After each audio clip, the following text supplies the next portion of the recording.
Well, the critical question for Julia Gillard is whether this truly marks the end of Kevin Rudd's campaign, despite his insistence that he won't mount another challenge and the government's determination to present a united front after the open warfare of the last week. Skeptics think today was just stage one in a two-step bid to regain the Prime Ministership. In a moment, we'll put that question to key Rudd backer Anthony Albanese, but first, Hayden Cooper reports on the stealth campaign Kevin Rudd denied he was waging.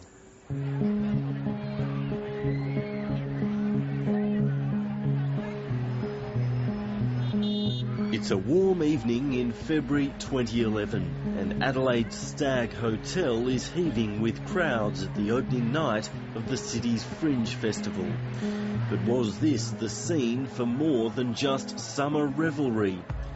According to those who were there, it was in fact one of the many places Kevin Rudd was seen and heard plotting his revenge. I certainly was one of the many, many people who saw that behaviour that night.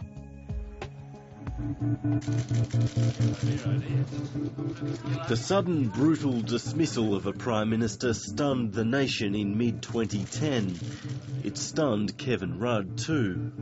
I hope I've been able to demonstrate to you that this has been a very busy 2.5 years. But how long did it take for the deposed leader to start planning a resurrection? We've got a zip. His enemies in the party, and there are many, believe it was instantaneous. So much so that staff in his office took care to photograph the place before leaving, so they'd know how to set it up on Kevin Rudd's return. Only weeks later, his presence haunted Julia Gillard's every move in the election campaign. A devastating cabinet leak almost brought it undone. 12 days into the election campaign, the Prime Minister's cheery demeanour has cracked, and it wasn't Tony Abbott who caused it. Labor has a leaker in its ranks, and Julia Gillard says she's angry. She halted campaigning today to deal with claims that she'd argued against pension increases and paid parental leave when she was in the Rudd cabinet. At the time, Kevin Rudd was suspected. In the past week, the suspicions have erupted into open accusations. The 2010 election was sabotage. We were in a winning position in that campaign until the sabotage that knocked that campaign very, very solidly. Kevin talks about stealth. I mean, this has been a covert operation, and he's up there operating the drone 24 hours a day because he never sleeps. He's always manipulating something. There's no doubt that Kevin has been engaging in undermining of the government for more than a year now. To this day, he denies it. Yeah, but behind the scenes, you can categorically guarantee you did not leak anything, or your staff, in the lead up to the 2010 election. We did nothing of that sort. It's very easy for people to run around and make those accusations. You know that as well as I do.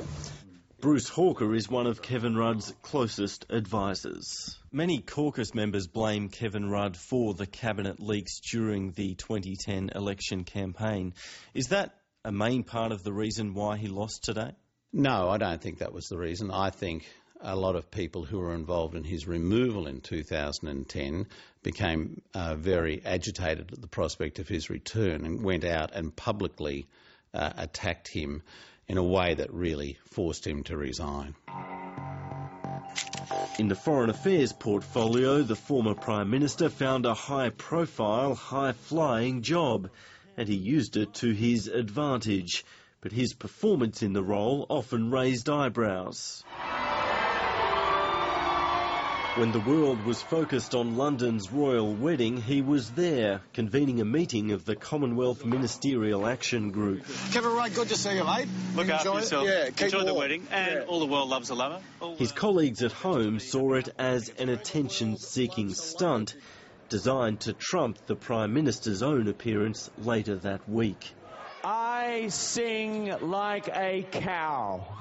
At last November's Commonwealth Heads of Government meeting, Kevin Rudd was again conspicuous. We can eliminate polio from the planet.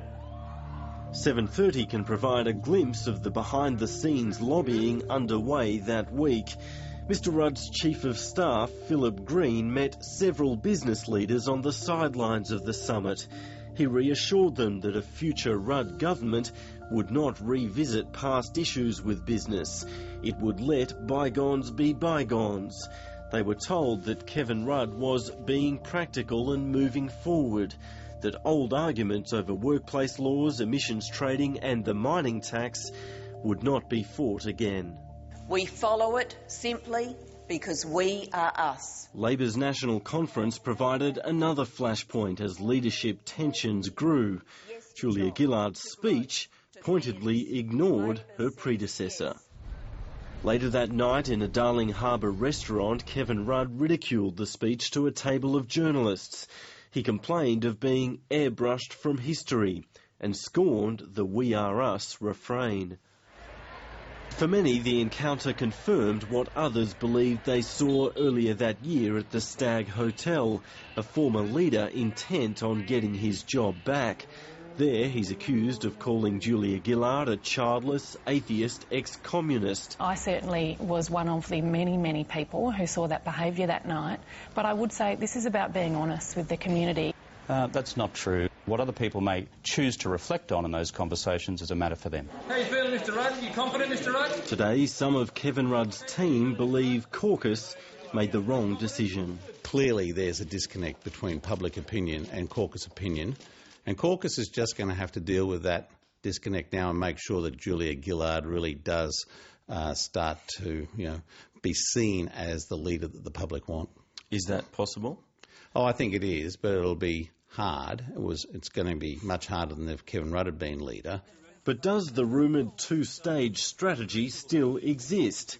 In his campaign, Kevin Rudd is known to have briefed a handful of journalists on his intentions to challenge not once, but twice. The thing with the journalists is the most obvious smoking gun.